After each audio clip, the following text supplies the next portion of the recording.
the conqueror his crowning, first freedom to the slave, and there unto the drowning, sunk in the ocean's wave,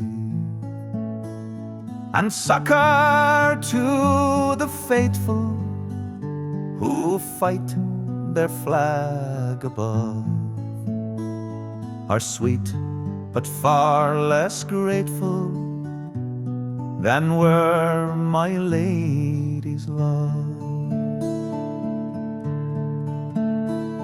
I know I am not worthy of one so young and bright, and yet I would do for thee far more than others might.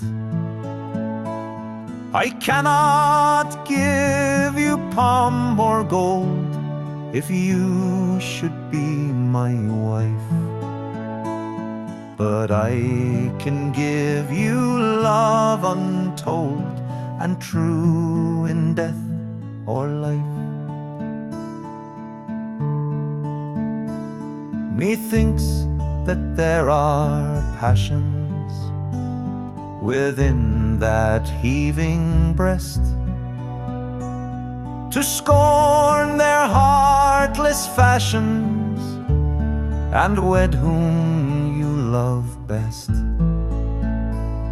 Methinks you would be prouder as the patriot's struggling bride than if rank your home should crowd or cold riches around you glide. Oh, the watcher longs for morning, and the infant cries for light, and the saint for heaven's warning, and the vanquished pray for might. But their prayer when lowest kneeling, and their suppliance most true, are cold to the appealing of this longing heart to you.